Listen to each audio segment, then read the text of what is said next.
বন্ধু বালা মন্দ ছাড়া খাই না। আরে বালা মন্দই খাইতে আছি, বালা মন্দ খাইতে খাইতে পেট ফুটতে গেছে।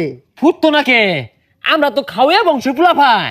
হ্যাঁ শালার ভাব দাদার একটা লুক আছিল কোল লাগবো। একদের শরীরে গরু কুরবানি দিয়ে আছে, শরীর লইবার যে না। হ্যাঁ আঙ্গর বাপ দাদা যেন তো গরু তার কোরবানি দিছে না। ওই দাদা আঙ্গর 11 ফুট লম্বা আছেন, তাও বলে গরু তোল দিয়া অনায়াসে গেছে আর আইছে। তাহলে বুঝো কত বড় গরু আছেন ওগুলা। আঙ্গর দাদা এরুম বড় হার কুরবানি দিত, ওই যে তলে লটকে দেয় না, ওটি মাটির লোকে শেষরা গেলে মাটি খুঁজ দেখে তো। আরে তোর দাদার এই গপ্পটা আমি শুনছি। এই বাড়ি ফাঁস দিয়ে খালটা গেছে না, এই খালটা যে খুঁজছে তোর দাদা বলে এই দাদা আমরা গরু লয়ে গেছি, এই খাল লয়ে গেছে গা ওই সস্তানি খায়া, বুঝছ? তোর দাদাও তো কমরছে না, তোর দাদার এদুম এক বড় গরু আছিল, সকালে উঠতে বলে একটু চেনাইছিল, পরের দিনই বন্যা হয়ে গেছে গা। তাও কোনটা জানস? 88 বন্যাটা হয়েছে না, এটা তোর দাদার গরুর লেগে বলে হয়েছে।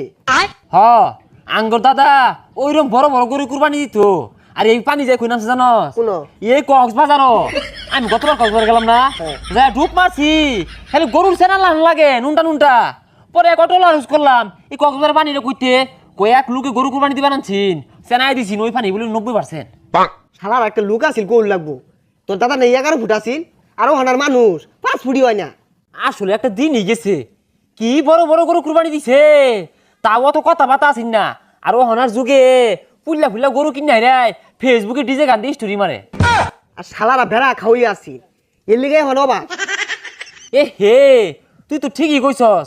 আঙ্গর দাদি একদিনে 20 কেজি চালের ভাত রাঁধছে, এটা দেখা আঙ্গর দাদির যে কি মাইট দেয় দিল। 20 কেজি চালের ভাত তো 100 দিন হইতো না, আর কি রানলি এক মনে রানলি নাকি? তোর দাদা যে এত খাওয়াই আছিল, এত সব তোর দাদি রান তো কি আমাদের রান তো আবার কি এর মধ্যে? আঙ্গর দাদা ইয়া পরে কুয়ার পার আছিন, এই কুয়ার মধ্যে রান তো আর 6 মাস পর খালি লড়াই পারতো। আমার দাদিরও ভেড়া আর রাগ আছিল, রাগ যদি উঠতে উঠতে বলে 3-4 তলা বিল্ডিং বাড়ি মারি ভাঙ্গি আরতো।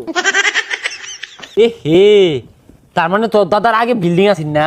আচ্ছা এগুলো কথা বাদ দে, এগুলা কইলে 6 মাসও শেষ হইতো না। শেষ হইতো না।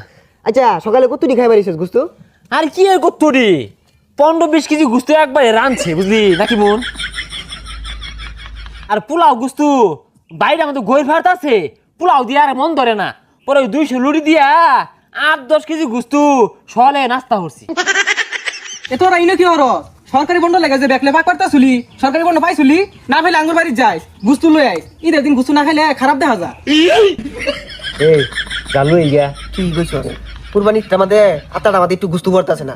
আর বাপ দাদারা যে কুরবানি দিত যা কি আর করার। আর থহালে বাপ দাদার কথা